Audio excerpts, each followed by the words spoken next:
एक पल के लिए कल्पना करें कि आप अपने जिन हिस्सों को छिपाने की कोशिश करते हैं, डर, असुरक्षा, भावनाएं जिन्हें आप दूर धकेलते हैं, वे कमजोरियां नहीं हैं जिन्हें दूर करना है, बल्कि अपने असली स्वभाव को समझने की चाबी है। क्या होगा अगर आप जिस चीज से जूझ रहे हैं वह वास्तव में आपको आपकी उच्चतम क्षमता की ओर ले जाए? आज हम साइकोलॉजी और फिलॉसफी की सबसे गहन और परिवर्तनकारी अवधारणाओं में से एक में गोता लगा रहे हैं, सेल्फ एक्सेप्टेंस और आंतरिक एकीकरण की शक्ति। इस विचार के मूल में एक सच्चाई है जिसका हम में से कई लोग विरोध करते हैं।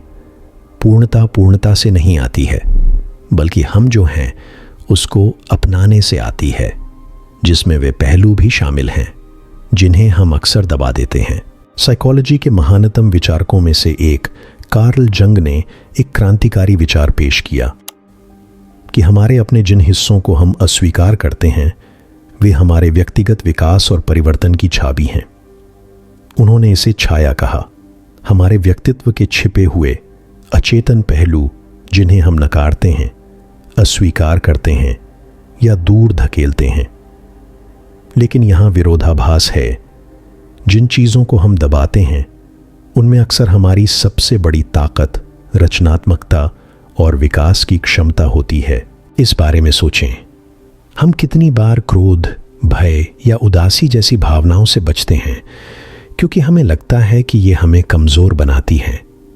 हम कितनी बार दूसरों को उन गुणों के लिए जज करते हैं जिन्हें हम अपने अंदर गुप्त रूप से पहचानते हैं। जंग ने एक बार कहा था, दूसरों के बारे में जो कुछ भी हमें परेशान करता है वह हमें खुद को समझने की ओर ले जा सकता है। हमारे आसपास की दुनिया के प्रति हमारी प्रतिक्रियाएं अक्सर उन आंतरिक संघर्षों का प्रतिबिंब होती हैं। अपने जीवन पर विचार करने के लिए कुछ समय निकालें। क्या आपके अपने कुछ हिस्से हैं जिन्हें आप दूसरों से छिपाने की कोशिश करते हैं? शायद यह असफलता का डर है, गहरी असुरक्षा है, या फिर कोई दबा हुआ जुनून है जिसके बारे में आपने खुद को आश्वस्त कर लिया है कि यह अव्यावहारिक है। लेकिन क्या होगा अगर आपके ये पहलू खत्म करने के लिए खामियां नहीं बल्कि समझे जाने के लिए प्रतीक्षा कर रहे संदेश हैं? जंग का मानना था कि अपनी छाया का सामना करके और उसे एकीकृत करके हम उस दिशा में आगे बढ़ते हैं जिसे उन्होंने व्यक्तित्व कहा है, संपूर्ण बनने की प्रक्रिया। यह यात्रा अंधकार को खत्म करने के बारे में नहीं है, बल्कि इसे समझना सीखने के बारे में है। इसके खिलाफ काम करने के बजाय इसके साथ काम करना है। पौराणिक कथाओं और कल्पना के नायकों पर विचार करें। हर महान नायक, कर्ण, अर्जुन, यहां तक कि आधुनिक समय के नेता भी एक ऐसे क्षण का सामना करते हैं जहां उन्हें अपने भीतर के अंधकार का सामना करना पड़ता है। वे इससे भागकर मजबूत नहीं बनते, वे इसे स्वीकार करके, इसे समझकर और इसे बदलकर बढ़ते हैं। यह आपकी भी कहानी है। छाया कार्य की प्रक्रिया जागरूकता से शुरू होती है। अगली बार जब आप तेज भावनात्मक प्रतिक्रिया महसूस करें, चाहे वह क्रोध हो, ईर्ष्या हो या प्रशंसा हो, रुकें, खुद से पूछें, मैं ऐसा क्यों महसूस कर रहा हूं? यह मेरे बारे में क्या प्रकट कर रहा है? हमारी सबसे मजबूत प्रतिक्रियाएं अक्सर दर्पण होती हैं जो हमें हमारे मानस के छिपे हुए पहलुओं को दिखाती हैं। जंग ने जिस सबसे आकर्षक विचार की खोज की वह था प्रोजेक्शन, दूसरों में वह देखने की प्रवृत्ति जिसे हम खुद में देखने से इनकार करते हैं। अगर आपने कभी खुद को किसी के अहंकारी, अति महत्वाकांक्षी या भावुक होने के कारण बहुत नापसंद करते हुए पाया है तो इस पर विचार करें। क्या आपका कोई हिस्सा उनके जैसा बनने से डरता है? या शायद आपका कोई हिस्सा गुप्त रूप से चाहता है कि आप खुद को स्वतंत्र रूप से व्यक्त कर सकें? प्रोजेक्शन केवल एक मनोवैज्ञानिक घटना नहीं है, यह आत्म जागरूकता के लिए एक शक्तिशाली उपकरण है। दूसरों को दोष देने या नाराज होने के बजाय इन प्रतिक्रियाओं का उपयोग इनर एक्सप्लोरेशन के अवसर के रूप में करें। लेकिन जागरूकता केवल पहला कदम है। अगला कदम है स्वीकृति। इसका मतलब हर भावना में लिप्त होना या हर आवेग पर काम करना नहीं है। इसका मतलब है कि बिना शर्म या निर्णय के इन भावनाओं को स्वीकार करना। इसका मतलब है कि यह समझना कि आपकी परछाई आपकी दुश्मन नहीं है, यह आपका एक हिस्सा है जो देखा और समझा जाना चाहता है। कल्पना कीजिए कि आप अपनी पूरी जिंदगी एक भारी बैग लेकर चल रहे हैं जो ऐसी भावनाओं से भरा हुआ है जिसे आपने स्वीकार करने से इनकार कर दिया है। वजन आपको धीमा कर देता है, आपकी ऊर्जा को खत्म कर देता है, लेकिन जिस पल आप इसे खोलते हैं, अंदर की चीजों को खोलते हैं और सीधे इसका सामना करते हैं, आप अपनी शक्ति वापस पा लेते हैं। शैडो इंटीग्रेशन यही प्रदान करता है। इस प्रक्रिया में जर्नलिंग एक शक्तिशाली उपकरण हो सकता है।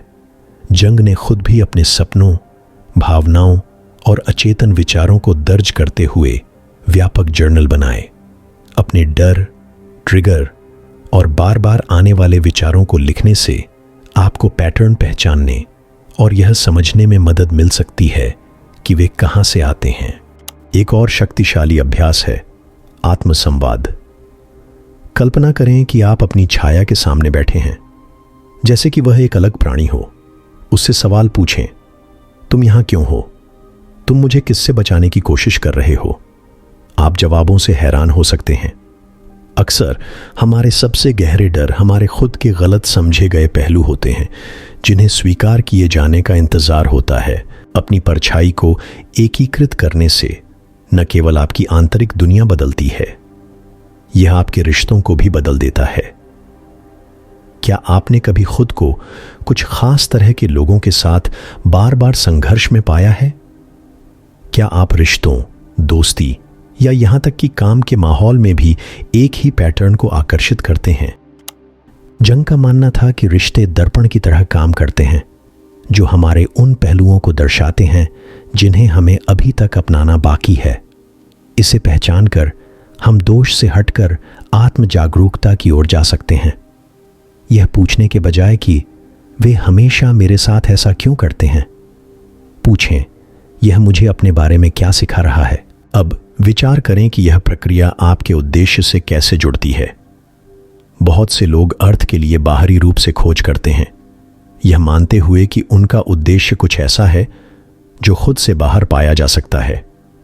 लेकिन जंग हमें सिखाते हैं कि उद्देश्य की खोज नहीं की जाती है, इसे उजागर किया जाता है। यह कुछ ऐसा है जो पहले से ही हमारे भीतर मौजूद है, डर और आत्मसंदेह की परतों के नीचे छिपा हुआ है।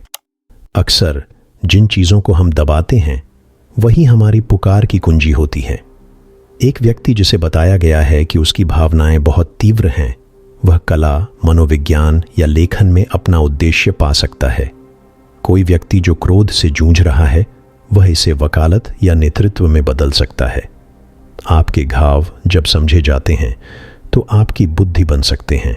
एक ऐसी दुनिया की कल्पना करें जहां ज्यादातर लोग अपने आप को पूरी तरह से स्वीकार कर लें, जहां दूसरों पर अपने डर थोपने के बजाय हम उन्हें अपनाएं, उन्हें समझें और उनसे आगे बढ़ें। संघर्ष कम होगा, समझ गहरी होगी, मानवता विकसित होगी। जंग का मानना था कि छाया को एकीकृत करना सिर्फ एक व्यक्तिगत यात्रा नहीं है, यह एक सामूहिक यात्रा है। जब हम खुद को ठीक करते हैं तो हम दुनिया को ठीक करने में योगदान देते हैं। तो सवाल यह है, क्या आप उस चीज का सामना करने के लिए तैयार हैं जिससे आप भाग रहे हैं?